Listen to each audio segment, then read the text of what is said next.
5, 4, 3, 2, 1. சகோதரிகளே, இந்த குடியிருப்பு பகுதியில் சில வருடங்களுக்கு முன்பு துவங்கப்பட்ட மகளிர் மன்றத்தின் ஆண்டு விழா நிகழ்ச்சியில் கலந்து கொள்வதில் பெரும் மகிழ்ச்சி அடைகிறேன். மகளிர் மன்ற உறுப்பினர்கள் அனைவரும் பெருந்திரளாக குழுமி இருக்கிறீர்கள். இது உங்களிடையே நிலவும் ஒற்றுமை உணர்வை கண்கூடாக காட்டுகிறது. பாராட்டுரை நிகழ்த்திய அம்மையார் என்னை பலவாறாக பாராட்டி பேசினார்கள்.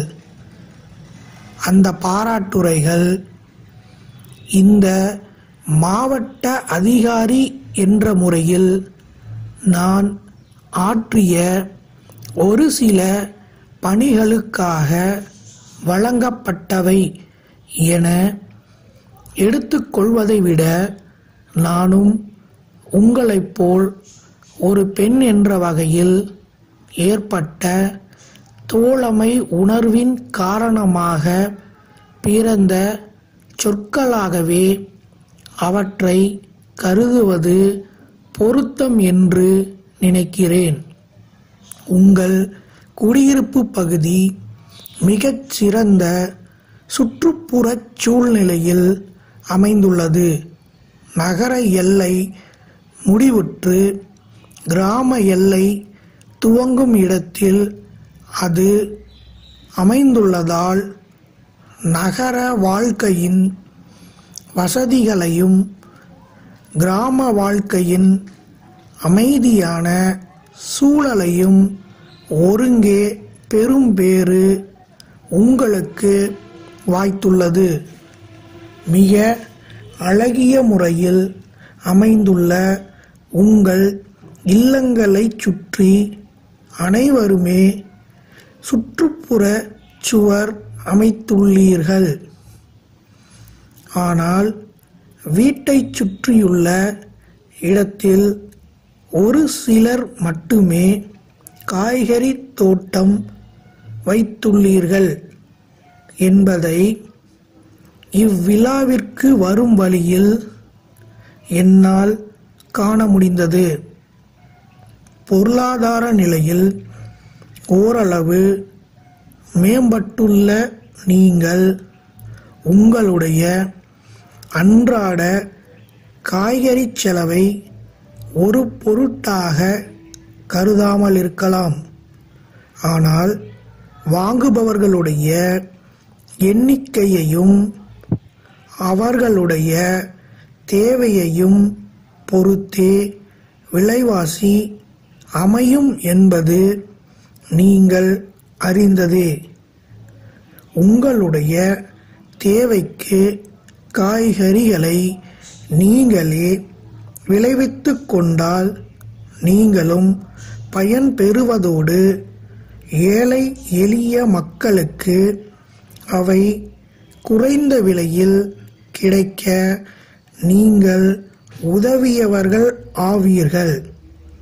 ஆகவே இனியாவது வீட்டைச் சுற்றி காய்கறி தோட்டம் அமைக்கும் முயற்சியில் ஈடுபடுவீர்களென நம்புகிறேன். பாதுகாக்கப்பட்ட குடிநீரை வீணடிக்காமல் கிணற்று நீரையே காய்கறி தோட்டத்திற்கு பயன்படுத்துங்கள்.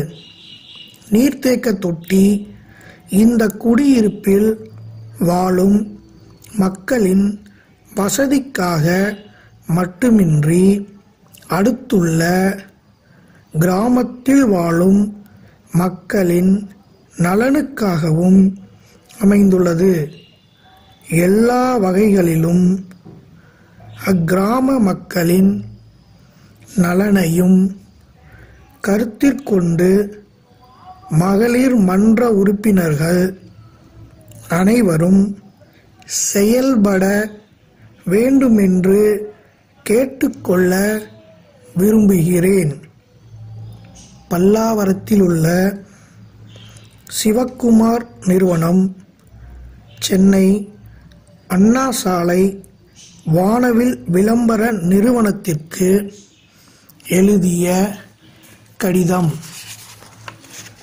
அன்புடையீர், சென்னை நகரின் நுழைவாயிலில் சாலையோரத்தில் தங்கள் நிறுவனத்தால் பெரிய அளவில் நிறுவப்பட்டுள்ள விளம்பரப் பலகை எங்களால் விற்பனை செய்யப்படும் தொலைக்காட்சி பெட்டி பற்றிய விளம்பரத்தை தாங்கி நிற்கிறது என்பதை தாங்கள் அறிவீர்கள். அண்மையில் பெருங்காற்றுடன் பெய்த மழையின் காரணமாக அந்த விளம்பரப் பலகை சேதமுற்றுவிட்டது. பலகையை தாங்கி நிற்கும் இரும்புச் சட்டங்கள் வளைந்து பலகையும் சாய்ந்து விட்டது. தற்போது அதிக அளவில் தொலைக்காட்சி பெட்டிகள் விற்பனை ஆகும் காலம் ஆதலால் சேதமுற்ற விளம்பர பலகையை வெகு விரைவில் சீரமைத்து நிறுவ ஆவன செய்யுமாறு தங்களை பணிவன்புடன் வேண்டுகிறோம். அந்த விளம்பரத்தை புதிதாகவே எழுத வேண்டியிருக்கும் என்பதால் அதற்கான வாசகத்தை இத்துடன் இணைத்து அனுப்பியுள்ளோம்.